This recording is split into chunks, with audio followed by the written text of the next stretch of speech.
My stepmom left her kids at my house while I was at work and went with Dad on their honeymoon without telling me. So I called her ex-husband and told him everything. Now Dad blames me for his wife lost her kids. I'm Tiffany, 23 years old, and until recently my life was pretty straightforward. I live in the house I inherited from my grandmother, my mom's mom, and it's been my safe haven since my mother passed away from aggressive cancer a few years ago. After Mom died, it was just me and my dad. He lives on the other side of the city, and despite the horrific traffic and long commute, I made it a point to visit him every Friday after work. It became our little tradition. I'd bring his favorite takeout food and we'd spend the evening watching old movies and sharing memories of Mom. Those evenings were precious to me, a way to keep her memory alive and stay connected with Dad. But everything changed during one of those Friday visits. I showed up at Dad's place as usual, carrying his favorite Chinese food, expecting our normal quiet evening. Instead, I found him nervously pacing in the living room and he wasn't alone.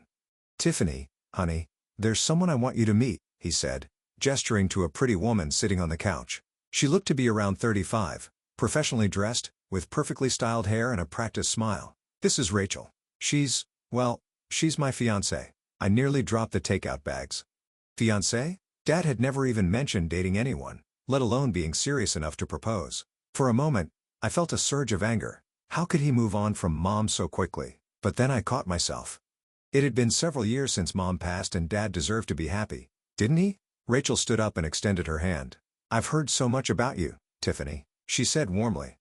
"Your father talks about you all the time." I forced myself to smile and shook her hand. "Nice to meet you," I managed to say, even though my mind was racing with questions. The evening proceeded awkwardly at first, but as we ate and talked, I started to relax a bit.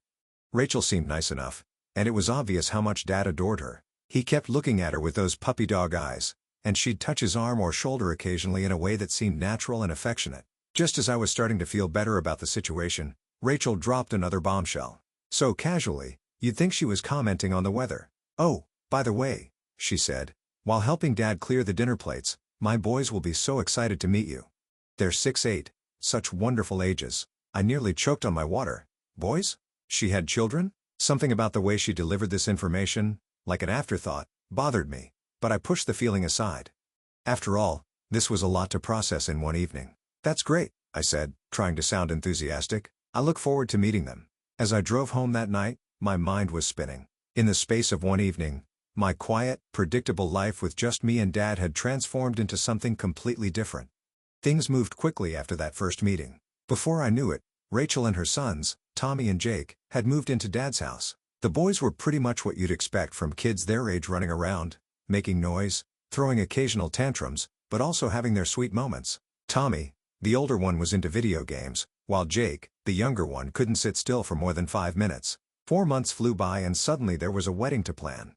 Rachel threw herself into the preparations with an intensity that was almost scary. She had opinions about everything: the flowers, the venue, the music, even the exact shade of tablecloths. "Tiffany, sweetie," she'd call me, her voice dripping with honey, "would you mind watching the boys for a couple of hours? I have an emergency meeting with the florist."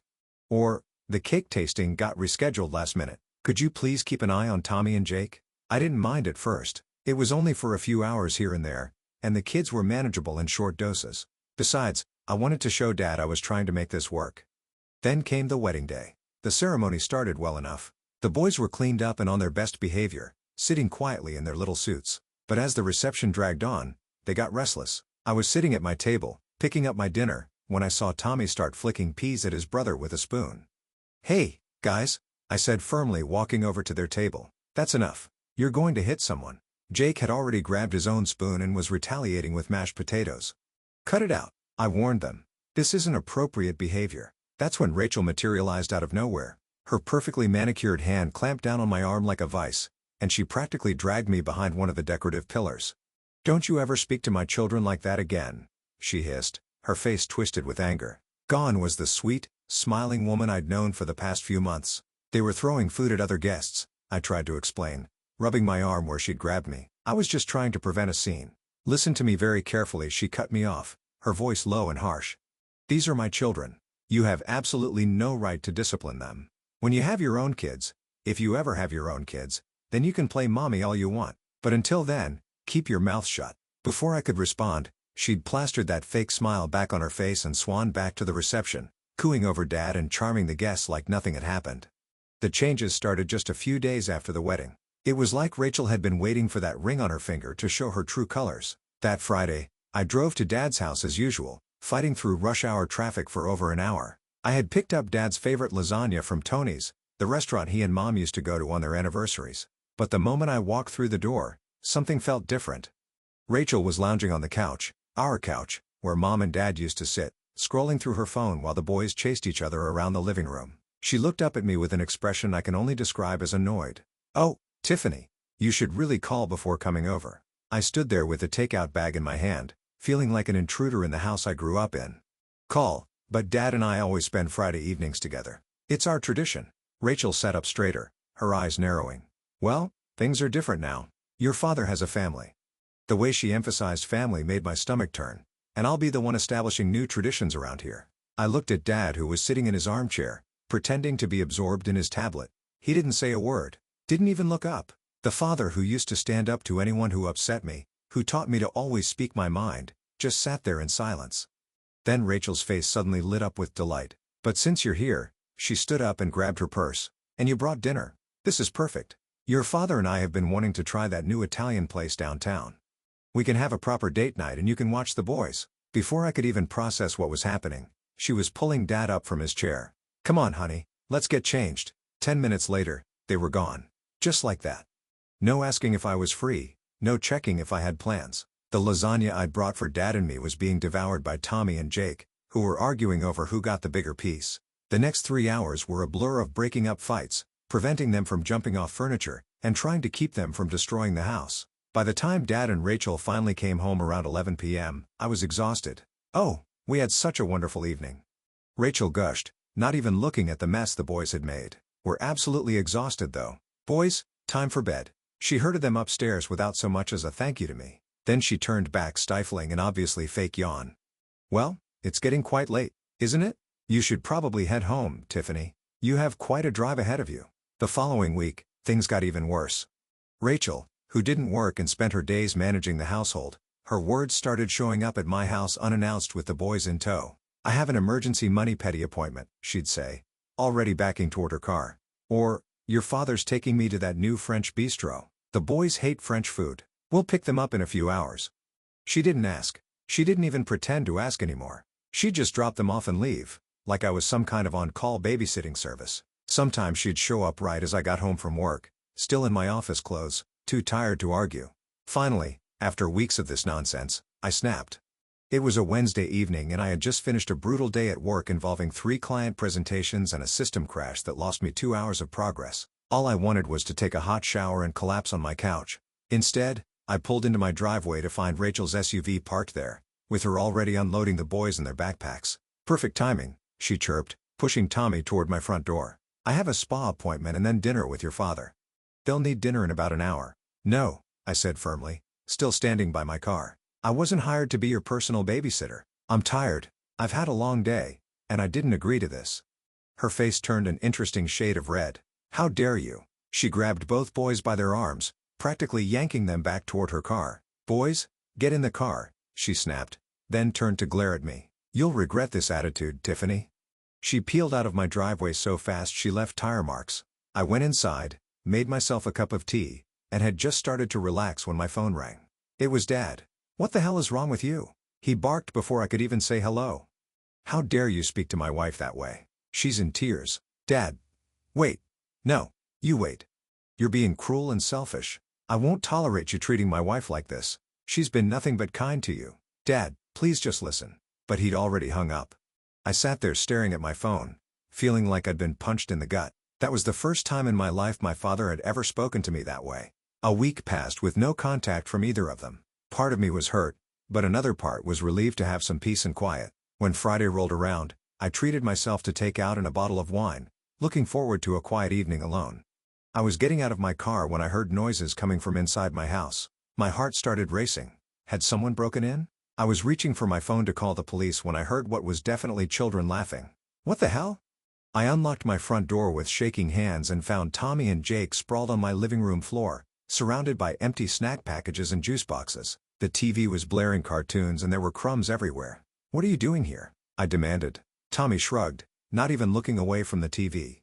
Mom dropped us off like 4 hours ago. She used the key to let us in and said we could eat whatever we wanted and watch TV. The key? Of course. I'd given Dad a spare key right after I moved in case of emergencies. When is she coming back? I asked, dreading the answer. She's not, Jake piped up cheerfully. She and your dad left for their honeymoon in Hawaii. They'll be gone for 2 weeks. I stood in my living room, staring at the two boys who had been left alone in my house for 4 hours. Anything could have happened to them. They could have hurt themselves, started a fire, or God knows what else. The more I thought about it, the angrier I got. My hands were shaking as I pulled out my phone. Before dialing Rachel's number, I opened my recording app and hit start. Something told me I needed to document this conversation. The phone rang and rang and rang. Finally, on what must have been the 10th ring, Rachel picked up. "What do you want?" she snapped. I could hear waves in the background. "We're trying to check into our hotel." "What do I want?" I fought to keep my voice steady. "How about explaining why you broke into my house and abandoned your children here, without even asking me?" Rachel's laugh was like nails on a chalkboard. "Oh, please don't be so dramatic. I used a key so it's hardly breaking in, and it's not like you have anything better to do." "Excuse me." "Well, let's be honest, Tiffany. You're just sitting at home alone anyway. No boyfriend, no social life, no family of your own. Consider this practice for when you finally manage to find someone willing to start a family with you." Before I could respond, she hung up. I immediately called Dad, my hands now shaking with rage. He picked up on the second ring. "What is it, Tiffany?" He sounded annoyed, like I was interrupting something important. "We're trying to start our honeymoon. Dad, Rachel left her kids alone in my house. She broke in while I was at work and stopped making mountains out of molehills." He cut me off. "You're always trying to create drama. Can't you just let us enjoy our honeymoon in peace? I'm at work all day." I practically shouted. "I can't watch her kids. I have responsibilities, meetings, deadlines." "Then hire a babysitter," he said dismissively. "It's not that complicated." I took a deep breath trying to stay calm. "If it's that simple, why didn't you hire a babysitter before running off to Hawaii? We got a last-minute deal on the tickets." He replied, like that explained everything. There wasn't time to make arrangements. "Look, I have to go. Rachel's waiting." Click. I stood there staring at my phone, barely able to process what had just happened. My father, who had once grounded me for a week because I forgot to call when I was going to be 10 minutes late coming home from school, thought it was perfectly fine to abandon 2 young children in an empty house for hours. That's when I noticed Tommy sprawled on my couch, tapping away at his smartphone. A thought suddenly hit me. "Hey, Tommy." I called out, trying to keep my voice casual. "Do you have your dad's phone number? Your real dad, I mean." Tommy barely looked up from his game. "Yeah, we talk to him all the time." "Want me to show you?" He pulled up his contacts and showed me the screen. I quickly copied the number into my phone, my heart pounding. I stepped into my home office for privacy and dialed. The phone rang twice before a deep voice answered. "Hello? Hi. Is this Mr. Anderson?" I took a deep breath. "You don't know me, but I'm Tiffany, Rachel's new stepdaughter. I'm calling because, well, there's a situation with Tommy and Jake that you should know about." "What kind of situation?" His voice immediately sharpened with concern. "Are they okay?" I told him everything. How Rachel had been using me as free childcare. How she'd broken into my house while I was at work. How she and my father had abandoned the boys for 4 hours before jetting off to Hawaii. As I spoke, I could hear his breathing getting heavier. "Text me your address," he said firmly. "I'll be there in an hour. And Tiffany, thank you for calling me." True to his word, exactly 1 hour later, my doorbell rang. When I opened it, I found a tall man in his early 40s. Behind him stood another man in an expensive-looking suit, carrying a leather briefcase. "Dad." Tommy and Jake shouted in unison, running to hug him. He wrapped them both in a bear hug, and I could see the relief on his face. "Boys, why don't you go pack up your things?" he suggested, ruffling their hair. "And clean up any mess you made in Miss Tiffany's house." As the boys scurried around collecting their belongings, he turned to me. "This is James Carlton, my attorney," he said, gesturing to the man in the suit. "Would you mind if we talked for a few minutes?" We sat at my kitchen table while the boys cleaned up the living room. "Mr. Anderson, please call me Steve," ran his hands through his hair in frustration. "I've been dealing with Rachel's stunts for years," he said quietly, so the boys wouldn't hear. "Missing scheduled visits, changing plans last minute, using the kids as pawns. But this," he shook his head, "this is beyond anything she's done before. I pay $4,000 a month in child support, and she's using it to fly off to Hawaii while dumping the kids on strangers? Not to mention leaving them alone in an empty house," his lawyer added, pulling out a legal pad. "Miss Taylor, would you mind telling me exactly what happened? Start from the beginning." I spent the next hour detailing everything: the wedding, the gradual escalation of Rachel's demands, today's events. The lawyer took detailed notes, his frown deepening as I spoke. "Oh, and I have this," I said, pulling out my phone. I recorded my conversations with both Rachel and my father from today. "Would that be helpful?" The lawyer's eyes lit up. "Very helpful. Would you mind forwarding those recordings to me?" After I sent him the files, he played them back, nodding as Rachel's condescending voice filled my kitchen. When the recordings finished, he looked at Steve. "This is exactly what we needed," he said. "Abandonment, endangerment, misuse of child support funds. Your ex-wife has handed us a golden opportunity." The next 2 weeks passed quietly. Not a single call or text from Rachel asking about her kids. Not even my dad checked in to see if everything was okay. They were apparently too busy enjoying their Hawaiian paradise to worry about 2 young boys they'd abandoned in my house. Then came Friday. I'd just gotten home from work and changed into comfortable clothes when my front door burst open. Rachel stormed in like a hurricane, her face red with rage, my father right behind her. She was waving some kind of official-looking letter in her hand. "Tommy, Jake," she screamed, looking around wildly. "Where are my children?" I stayed seated on my couch, surprisingly calm. "They're with their father." Rachel froze. "What? Their father? You know, the man you had children with before you married my dad? The one who actually cares about their well-being?" She lunged at me, her perfectly manicured nails nearly catching my hair. "You little snake, do you know what this is?" She shook the letter in my face. "This is a notice from family court. My ex-husband is suing for full custody. They're threatening to take away my parental rights." "Maybe you should have thought about that before abandoning your kids in an empty house," I replied, standing up to face her. "Or using them as pawns in your games. Or spending their child support money on Hawaiian vacations."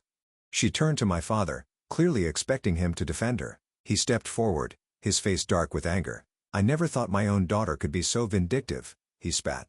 "You've destroyed your stepmother's family out of pure spite. As far as I'm concerned, you're no longer my daughter." The words hit me like a physical blow, but I kept my face neutral. "I didn't destroy anything, Dad. Rachel did that all by herself." Rachel let out another screech of rage and stormed out of my house. My father gave me one last disgusted look before following her. The custody hearing took place 3 weeks later. I sat in the witness box, feeling Rachel's glare burning into me as I calmly recounted everything that had happened. The abandonment, the breaking and entering, the casual disregard for her children's safety. When the lawyer played my recorded phone conversation with Rachel, her face went from red to white. Her dismissive laugh echoed through the courtroom. "Consider this practice for when you finally manage to find someone willing to start a family with you."